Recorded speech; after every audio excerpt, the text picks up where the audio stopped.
오늘 본문을 통해서 다윗의 생애 가운데 그의 삶에 있었던 그의 실패, 그 실패가 우리에게 주는 교훈들에 대해서 함께 은혜를 얻고 살피면 좋겠다 싶습니다.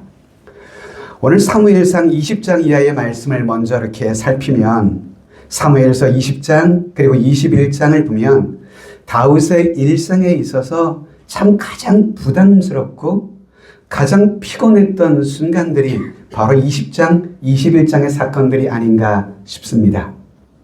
왜냐하면 바로 20장, 21장에는 다윗의 생애의 실수들이 구체적으로 기록이 되고 있기 때문에 그렇습니다. 하나님은 일찍이 다윗을 기름 부어 그를 선택하시면서 뭐라고 말씀하셨어요? 나의 마음에 맞는 합한 사람이라고 그렇게 명명하셨었거든요. 자, 그런데 그럼에도 여러분 다윗이 실수가 없는 완벽한 삶을 살았던 것만은 아니었습니다. 다윗 역시 연약한 인간성을 가졌었기 때문에 우리들처럼 사람으로 저지를 수 있는 인간적인 실수, 그러한 허물 속에서 그 또한 여전히 살아가고 있음을 오늘 본문을 통해서 살피게 되는 거죠. 알렌 레드파스라고 하는 목사님께서는 이런 말씀을 해주기도 하셨어요. 성경은 어떤 위대한 영웅의 생애를 향해서도 아첨하지 않는다고 했습니다. 성경은 아무리 훌륭한 믿음의 사람, 존경받을 만한 사람일지라도 그의 삶을 결코 미화시키진 않는다라고 하는 그런 말인 것입니다. 믿음의 조상 아브라함의 생애를 우리 연초에 한번 쑥 살펴보았잖아요. 아브라함의 생애 속에서도 그의 실수, 그의 허물들에 대해서 성경은 감추지 않고 적나라하게 기록해 놓고 있지 않습니까? 어떻게 믿음의 조상이라고 불리는 그 사람이 이럴 수가 있는가라고 말할 수 있는 분도 있을지 몰라요. 그러나 또 한편 깊이 생각해 보면 아브라함 역시도 우리와 별반 차이가 없는 동일한 한 인간이었구나라는 사실을 다시금 깨닫게 되는 거죠. 그런데 여러분, 성경 외에 이 세상에 있는 다른 어떤 영웅들의 생애를 기록한 자서전들을 한번 보세요. 그 자서전들 속에는 그들의 생애가 얼마나 미화되어 있는지요. 그의 장점, 그의 아름다움, 그의 훌륭한 것들로 가득히 기록이 되어 있습니다. 그러나 그들의 생애 이면에 있는 그 생애의 추악하고 어두운 부분들은 철저히 은폐시켜 기록하고 있죠. 그런데 여러분, 성경은 어떻습니까?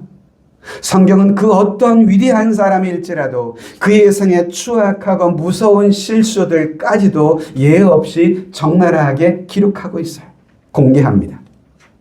자, 그런데 그럼에도 불구하고 하나님은 그런 그들을 사용하신다는 것입니다. 그러니 여러분, 하나님께서 완전한 완벽한 사람만을 사용하신다? 이런 환상은 버리시는 것이 좋지 않을까 싶어요.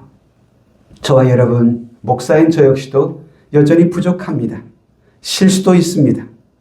그런데 하나님께서는 그러한 연약한 우리들을 불러서 들어서 사용하시는 그 하나님의 놀라운 섭리, 그 하나님의 놀라운 역사 앞에서 우리 모두가 겸손하고 겸허할 수밖에 없는 거예요.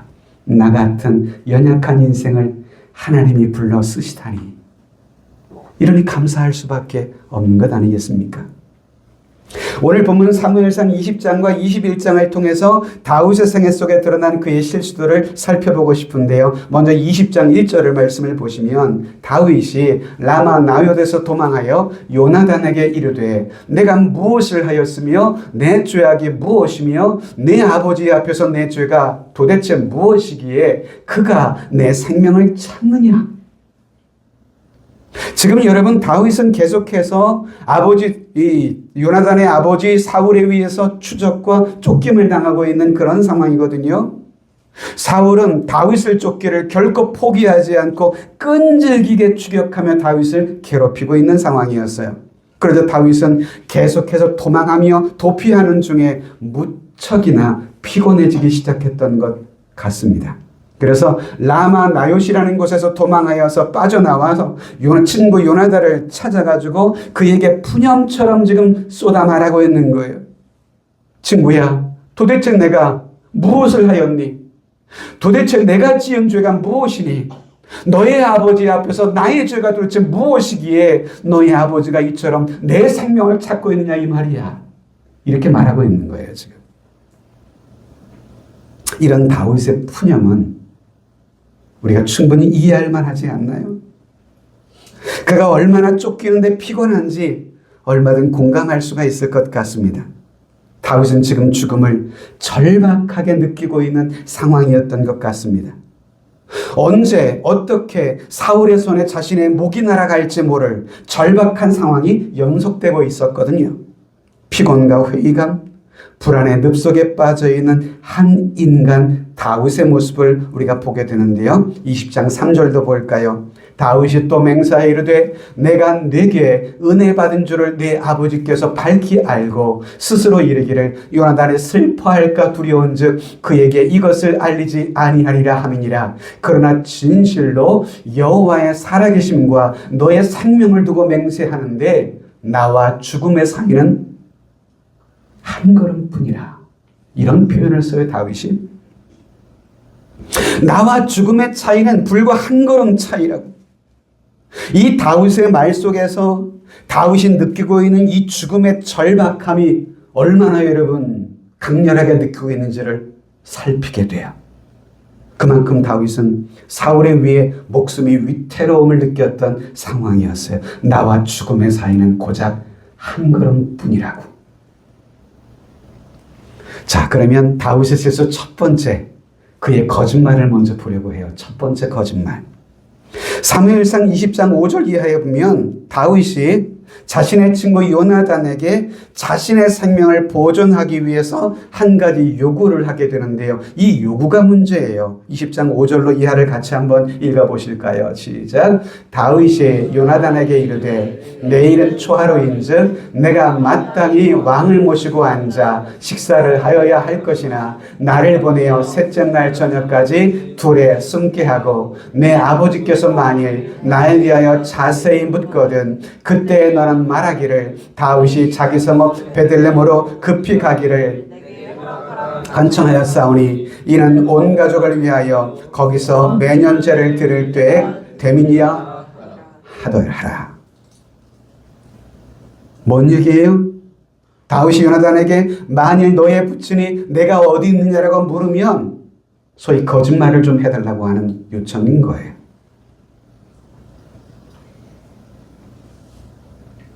그가 비록 죽음의 위기 앞에 절박하게 쫓기는 상황이었을지라도 친구에게 요구하는 그의 이 거짓말은 거짓말일 뿐이라는 것 우리는 아셔야만 합니다. 오늘 이것은 다윗의 생애의 기록 중에 그의 생애 최초로 저지른 실수임을 보게 돼요. 친구에게 거짓말을 해달라고 종용하는 다윗. 하나님 마음에 합하다고 일컬음 받았던 다윗이 친구에게 거짓말을 종용한다라고 하는 이 사실. 두 번째 거짓말도 이어져요. 사무엘상 21장 1절을 보면 이렇게 시작하죠. 다윗이 노베 가서 제사장 아히멜렉에게 이르니 라고 시작합니다. 계속해서 지금 다윗이 도망하고 있습니다. 그래서 라마 나요스를 떠나서 이제는 노비라고 하는 마을로 도피하게 됐는데요. 거기서 누구를 만나느냐? 제사장 아히멜렉을 만나게 돼요. 그리고 그에게 자신을 숨겨달라고 요청하고 있는 거예요. 1절을 보실까요? 다윗이 노베 가서 제사장 아히멜렉에게 이르니 아히멜렉이 떨며 다윗을 영접하여 그에게 이르되 어찌하여 내가 홀로 있고 함께하는 자가 아무도 없느냐 하니. 자, 여기서 보면 다윗이 찾아왔는데 제사장이요 떨고 있어요. 떨며 다윗을 영접했다. 묻습니다, 여러분. 다윗이 찾아왔는데 왜 제사장이 지금 떨었을까요? 떤 이유가 뭘까요? 여러분, 당시 그 나라의 왕은 누구예요? 사울이잖아요. 그 왕이 지금 누구를 추적하고 있어요? 다윗의 목숨을 잡으려고 추적하고 있는 것을 온 천하가 다 알고 있어요. 분명 당시 권력의 실세는 사울이었습니다. 그런 가운데 만일 제사장이 이런 다윗을 숨겨주게 된다면 이것을 알게 될 경우에 사울의 칼날을 제사장도 피할 수 없을 것인 상황이었어요. 그러니 떨지 않을 수 없는 상황이죠. 그런 가운데 2절에 다윗의 답변을 함께 보실까요? 읽어봅니다. 다윗이 제사장 아히멜렉에게 이르되 왕이 내게 이를 명령하고 이르시기를 내가 너를 보내는 것과 내게 명령한 일은 아무것도 사람에게 알리지 말라 하시기로 내가 나의 소년들을 이러이러한 곳으로 오라고 말하였나이다. 우린 여기서 다윗의 또 다른 거짓말을 살피게 됩니다. 왜 홀로 왔느냐라고 하는 질문 앞에서 다윗이 뭐라고 말을 해요? 사울 왕이 지금 나에게 비밀스러운 명령을 주셨기 때문에 왕의 명령을 받들어서 홀로 왔다. 이렇게 지금 이야기하고 있는 거거든요. 여러분, 거짓말은요, 또 다른 거짓말을 낳게 돼요. 한 번 거짓말을 시작한 다윗은요, 자신을 변호하기 위해서 그것을 합리화시키기 위해 또 다른 거짓말을 지금 하고 있는 상황이에요. 성경에 보면 욕심이 잉태한 즉 죄를 낳고 죄가 장성한 즉 사망을 낳는다고 하거든요. 여러분, 여기서 죄가 장성한다는 말이 뭘까요? 죄는요, 가만히 있지 않는다는 것입니다. 반드시 자라가고 확장되어 간다는 거예요. 장성하게 말이죠. 한 번 죄를 지키기 시작하면 그 시작된 범죄는 내 삶에 멈추기가 쉽지 않다는 거예요. 걷잡을 수 없는 파멸로 그 거짓말, 그 범죄는 나를 나락으로 몰고 가기 시작합니다. 이후에 사무엘상 21장을 계속해서 보면 다윗이 제사장 아히멜렉 앞에서 거짓말을 하고 있던 바로 그 자리에 그런 그의 일거수와 일투족, 그의 대화를 엿듣고 있던 한 사람이 있음을 우리가 보게 돼요. 그 한 사람을 주목해 보면 7절을 보실까요? 그날에 사울의 신하 한 사람이 여호와 앞에 머물러 있었는데 그는 도액이라 이름하는 에돔 사람이요 사울의 목자장이었더라. 이 에돔 사람이라 불리는 이 도액, 그는 사울의 목자장이었습니다. 이것은 사울의 재산 중에 그의 재산인 양들을 치고 있는 사람이었다는 얘기죠. 즉 그는 사울의 사람입니다. 사울이 파송한 비밀 요원이었던 셈이죠. 그런 그가 다윗이 제사장 아히멜렉과의 대화의 현장을 그가 목격하고 있는 상황이었어요. 결국 그는 이후에 사울의 밀고자로 사울에게 고발하고 맙니다. 그래서 사무엘상 22장을 가보시면 아히멜렉 일가와 그의 온 가문은 결국 사울 왕에 의해서 몰살을 당하고 맙니다. 다윗을 숨겨주었다는 죄목으로. 누구 때문일까요? 무엇 때문에 제사장의 가문이 이렇게 몰살을 당한 것입니까? 그 이유는 그가 다윗을 숨겨주었기 때문이었습니다. 다시 말해서 다윗의 거짓말로 인해서 제사장 일가와 그의 온 가문이 몰살당하는 창극이 지금 벌어진 것이에요. 22장 20절 이하를 가보실까요? 아히두베의 아들 아히멜렉의 아들 중 하나가 피하였으니 그의 이름은 아비아달이라. 그가 도망하여 다윗에게로 가서 사울이 여호와의 제사장을 죽인 일을 다윗에게 알림해 다윗이 아비아달에게 이르되 그날에 에돔 사람 도액이 거기 있기로 그가 반드시 사울에게 말할 줄을 내가 알았노라. 다윗의 이 말은요, 그날 도액이 거기 있는 것을 보고는 다윗도 느끼기를 뭔가 깨름직하게 느꼈다 이 말이에요. 오늘 우리들의 표현으로 하면 무언가 싸했다는 것입니다. 기분이. 이런 도액의 밀고로 인해서 결국 다윗을 숨겨주기 위해 숨겨주었던 것은 아니죠. 다윗의 거짓말 때문에 숨겨준 게 된 것인데 결국 그로 인해서 제사장 일가는 몰살당하고 말았습니다. 자, 다시금 사무엘상 21장의 내용으로 한번 돌아가 볼까요? 21장 7절로 15절을 보면 여전히 다윗은 두려움 속에 있는 상황이었어요. 그래서 사울을 피하여 계속하여 도피와 도망하고 있는 상황 속에서 흥미로운 사실을 하나 발견해요. 21장의 8절을 가보시면 다윗이 아히멜렉 제사장에게 이르되 여기 다윗 당신의 수중에 창이나 칼이 없나이까? 왕의 일이 급함으로 내가 내 칼과 무기를 가지지 못하였나이다 하니. 지금 여러분 다윗은 사울을 피하여 제사장 아히멜렉에게 숨기 위해서 제사장에게 찾아온 거잖아요. 피하여 왔잖아요. 그런데 피하여 왔음에도 불구하고 다윗의 마음속에 있는 그 어떤 두려움, 근심 떨칠 수가 없었어요. 그래서 다윗이 지금 제사장에게 무엇을 지금 찾고 있어요? 칼과 창이 있느냐고. 그런데 마침 그곳에 무엇이 있었다고요? 전에 자신이 죽였던 골리앗의 칼이 보자기에 쌓인 채 그곳에 보관되어 있는 것이었거든요. 그래서 21장 9절에 보면 제사장이 이르되 내가 엘라 골짜기에서 죽인 블레셋 사람 골리앗의 칼이 보자기에 쌓여 에봇 뒤에 있으니 내가 그것을 가지려거든 가지라. 여기는 그것밖에 다른 것이 없느니라 하는지라. 다윗이 이르되 그 같은 것이 또 없나니 내게 주소서 하더라. 그래서 다윗은 사울을 두려워하여 골리앗이 가지고 있던 그 칼을 다윗이 소유하게 됩니다. 자, 그런데요. 그 칼로 무장했음에도 불구하고 다윗의 마음속에 있는 이 두려움은 여전했습니다. 자, 여러분, 이 다윗의 모습 상상이 되십니까? 그 옛날 엘라 골짜기에서 우리가 보았던 다윗의 모습과 지금의 모습은 너무도 사뭇 다르지 않나요?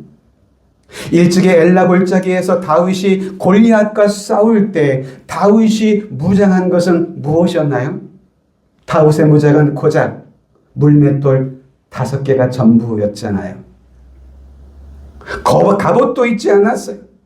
그러나 그런 상황 속에서 다윗은요 두려워하지 않았어요.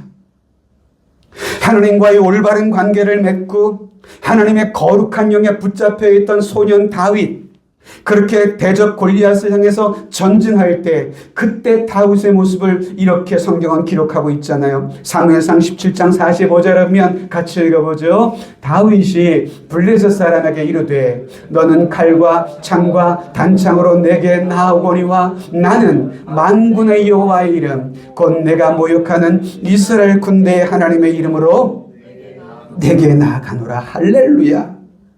전혀 두려움이 없었어요. 갑옷도 없고 칼도 무장하지 않았어요. 근데 그는요 만군의 여호와의 이름으로 두려움 없이 대적 골리앗을 향해서 나갔습니다. 자, 엘라 골짜기에서 이렇게 기세가 등등했던 이때 다윗의 용기는 지금 어디로 사라지고 만 것일까요? 하나님과의 올바른 관계를 맺지 못하며 살아갈 때에 우리가 아무리 인간적인 수단과 방법으로 내 자신의 모습을 감추려 할지라도 우리의 마음속에 있는 깊은 곳에 있는 불안과 공포는 결코 숨길 수가 없게 됩니다. 그러나 말입니다. 우리가 오늘 하나님과 올바른 관계를 맺기만 하면, 그래서 하나님이 원하시는 자리에 내가 서 있기만 하면 내게 비록 가진 것이 비록 아무것도 없을지라도 우리의 마음은 여전히 평안하고 든든하게 되는 줄로 믿으시기를 바랍니다. 살아계신 하나님이 나의 빛이 되실 때에, 그 하나님이 내 삶의 반석이 되실 때에, 그래서 그 하나님의 능력이 나의 능력이 되실 때에 우리는 과연 누구를 두려워할 수 있겠습니까? 그러나 하나님과의 관계가 흔들리기 시작할 때에 다윗의 마음속에 있는 그 영혼은 걷잡을 수 없이 무너지기 시작했습니다. 골리앗의 칼과 창으로 무장했음에도 불구하고 그의 마음은 평안할 수가 없었어요. 묻습니다, 여러분. 오늘 저와 여러분들의 마음속에 숨어있는 불안, 공포, 두려움의 실체는 과연 무엇인가요? 만일 내가 지금 하나님과 올바른 관계를 맺고 살아가게 된다면 우리의 마음속에 있는 불안은 존재하지는 않을 것입니다. 내가 어디에 거하든 내 주변의 상과 환경이 어떠하든 내 마음속에 흐르고 있는 이 놀라운 평안, 누구도 흔들 수 없고 빼앗을 수 없는 내 영혼 속에 있는 이 신령한 평안함, 바로 이것이 하나님께서 우리에게 주시는 평안함이 아닐까요, 여러분? 전 바라기는 이 평안함을 우리 모두가 소유할 수 있게 되기를 주님의 이름으로 축복합니다. 그런데 오늘 본문의 다윗은 그러지 못했어요. 왜? 하나님과의 관계가 뿌리부터 흔들리고 있었기 때문이었어요. 그래서 그는 자신의 상황을 모면하기 위해서 거짓말을 서슴없이 반복해서 이어가고 있는 것입니다. 그리고 계속해서 쫓깁니다. 결국 점점 더 큰 두려움이 그의 마음과 영혼을 사로잡고 있음을 우린 본문을 통해서 보게 되는 거예요. 자, 여러분, 오늘 우리는 두 차례에 걸친 다윗의 거짓말을 살피게 됩니다. 이런 다윗의 모습, 우리는 그의 모습을 인간적으로 동정할 수는 있다고 생각해요. 아, 내가 다윗이었을지라도 나도 거짓말했을 거야.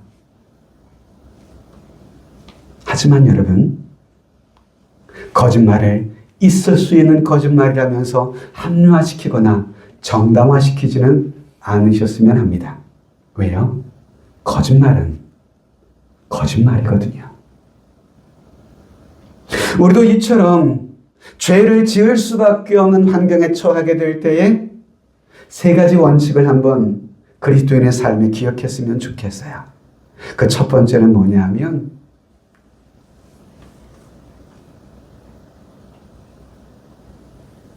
어떤 상황 속에서도 타협하지 말고 하나님의 영광을 위해 살기로 작정하라는 것입니다. 내가 비록 어떤 상황 속에 처해도 그 상황 속에서 내가 가진 하나님을 향한 신앙을 타협하지 않겠다는 이것을, 그래서 하나님의 영광을 위해서 내 믿음이 가진 도덕적 원리를 내가 희생하지 않을 것을 하나님 앞에서 결단할 수 있었으면 좋겠어요. 할렐루야. 두 번째는 지혜를 구하셨으면 좋겠어요. 우리가 지난주도 말씀을 드렸어요. 야고보 사도는 우리들에게 말씀하기를 후히 주시고 꾸짖지 아니하시는 하나님께 구하래요. 무엇을요? 지혜를요. 야고보서 1장 5절 같이 읽습니다. 너희 중에 누구든지 지혜가 부족하거든 모든 사람에게 후히 주시고 꾸짖지 아니하시는 하나님께 구하라. 그리하면 주시리라 말씀하세요. 주시리라. 그러면 여러분, 그런 어려운 상황 속에 놓이게 된다면 하나님, 이런 경우에 제가 어떻게 하면 좋을까요? 라고 기도하면서 하나님 앞에 지혜를 구하시라고 성경은 지금 가르쳐주고 있는 거예요. 나도 어쩔 수 없어. 이런 환경 속에 난 그런 누구를 할지라도 이렇게밖에 할 수 없을 거야. 이렇게 말하지 마시자고요. 하나님, 저에게 지혜를 주세요. 제가 만난 이 상황과 현실과 문제 앞에서 하나님 앞에서 내 믿음을 결코 타협하지 않으며 하나님의 영광을 위해 살아갈 수 있는 이 믿음을 지킬 수 있도록 하나님, 내게 지혜를 주세요. 주께서 약속하시기를 구하라고 말씀하셨잖아요. 후히 주시고 꾸짖지 아니하시는 하나님께 지혜가 부족하면 구하라고 말씀하셨잖아요. 구하시라고요. 왜 구하지 않고 우리는 스스로 절망하며 좌절할까요? 왜 우리는 내가 만난 상황 앞에서 필요한 지혜를 하나님 앞에 구하지 않을까? 목사로서 여러분들에게 바랍니다. 하나님 앞에 구하시길 바랍니다. 무엇을요? 지혜를요. 세 번째는 만일에 내가 연약하여서 죄를 범했다고 한다면 내가 범한 그 죄를 죄가 아니라고는 말하지 마시라는 거예요. 하나님, 제가 연약해서 죄를 범했습니다 라고 여러분 고백하시면 좋겠어요. 왜요? 여러분, 우리 주님이 십자가를 지신 이유가 뭐예요? 저와 여러분들이 짓고 있는 모든 죄를 용서하시려고 그분께서 나의 죄를 지시고 십자가에 죽으신 것 아닌가요? 2000년 전 주님의 십자가의 그 죽으심은 내가 짓고 있는 오늘의 모든 죄를 사할 수 있는 죽으심이셨거든요. 누구든지 내가 지은 죄에 대해 주님의 십자가의 피를 보혈을 의지하고 하나님 나의 죄를 씻어 주시옵소서 라고 기도하기만 하면 주님은 우리의 죄를 사하시고 씻어 주시는 하나님 아니시던가요? 어쩔 수 없어 그랬어. 그럴 수밖에 없었어. 그래서 그렇게 자신의 죄를 합리화하면서 피하지 마시라고요. 대신 하나님, 제가 연약해서 죄를 범했습니다. 주님이 흘리신 보혈의 피로 저의 허물과 죄를 씻어 주시옵소서라고 간구하시기를 바랍니다. 그래서 나를 도우시는 주님의 능력을, 그리고 죄사함을 통해서 우리에게 주시는 영적 자유의 은혜를 우리가 누리며 신앙생활을 해나가야 돼요.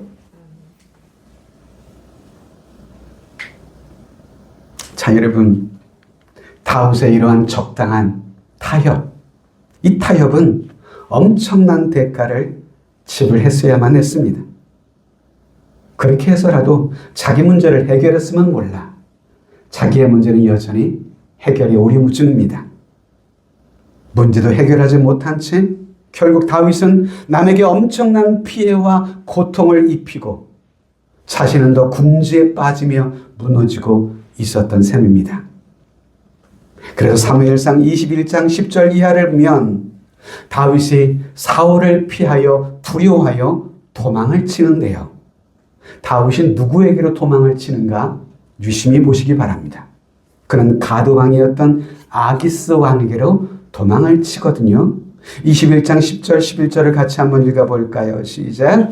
그날에 다윗이 사울을 두려워하여 일어나 도망하여 가드 왕 아기스에게로 가니 아기스의 신하들이 아기스에게 말하되 이는 그 땅의 왕 다윗이 아니니까 무리가 춤추며 이 사람의 일을 노래하여 이르되 사울이 죽인 자는 천천히요 다윗은 만만이로다 하지 아니하였나이까 한지라.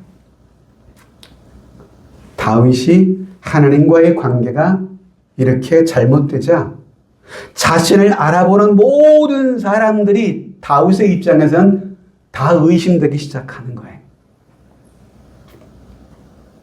그래서 그 두려움을 떨치지 못하는 거예요. 나를 알아보면 어떡하지?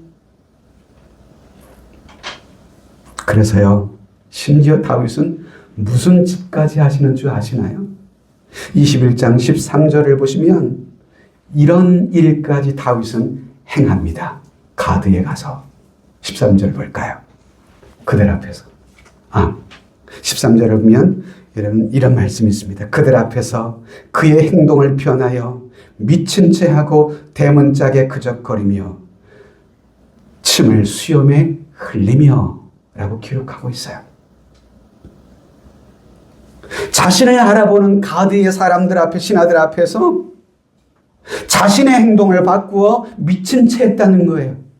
대문장에 미친 사람처럼 끄적끄적거리며 자신의 침을 수염에 질질 흘리는 그런 모습을 연출해서 그들에게 보이고 있는 거예요.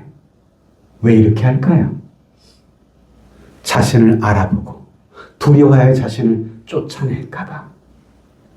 저 다윗 미쳤구만. 더 이상 그런 다윗을 두려워할 필요가 없어. 이런 소리를 듣고 싶었던 것이 아닐까 싶어요. 여러분, 사람이 어떻게 이처럼 비참해질 수가 있을까? 한 나라의 왕의 후보가 침을 질질 흘리며 자신의 목숨을 구걸하기 위해 미친 짓을 하고 있는 이 기막힌 현실, 이 모습, 하나님 마음에 합한 사람이라고 일컫던 그 다윗이, 장차 한 나라의 왕이 되어줄 이 믿음의 사람 다윗이 행하고 있던 이런 미친 짓, 그런 그의 행동을 통해서 우리는 우리의 연약함을 또한 발견하게 돼요. 심지어 믿음이 좋다는 다윗도 이런 지경에 빠지거든요. 그러니 여러분, 우리는 어때요? 더욱 하나님의 은혜를 의지하고 살아야 하지 않겠습니까? 저는 말씀을 좀 맺었으면 좋겠어요.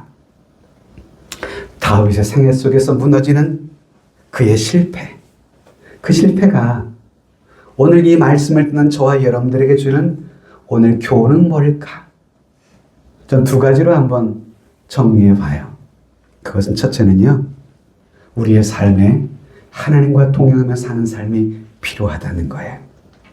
여러분, 성도의 영적 생명력은요, 하나님과의 올바른 관계에서 주어집니다. 그게 기초예요. 그래서 주의 매일의 삶 속에서 여러분, 주님의 말씀을 두 번째는 가까이 하시길 바랍니다.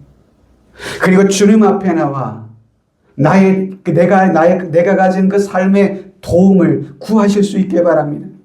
야고보 사도의 가르침처럼 지혜를 구하실 수 있기를 바랍니다. 자, 여러분, 말씀을 맺으려고 합니다. 하나님과 동행하는 삶, 그 삶에 평안이 있습니다. 능력이 있습니다. 내 삶에 다가오는 모든 두려움을 물리치고 승리와 회복의 은혜를 가질 수가 있는 거예요. 전 이 말씀을 준비하다가 다윗의 고백인 시편 27편, 63편의 내용을 중심으로 작곡했던 이 찬송의 가사가 떠올랐어요. 하나님은 나의 하나님이십니다. 나의 몸과 마음이 주를 갈망하며 주님 앞에 이제 고백합니다. 여호와는요, 나의 힘이십니다. 여호와는 나의 힘이십니다. 그러니 제가 누구를 두려워하겠습니까? 여호와가 내 생명의 피난처이시니 내 평생에 주님만을 찬양하고 주님의 이름으로 나의 거룩한 손을 들겠습니다. 물론 다윗의 생애의 이 추락으로 멈추지만은 않았습니다. 그는 다시금 이후에 회복이 되죠. 오늘 다윗의 실패를 통해서 우리는 반면 교사로 삼을 수 있어야 합니다.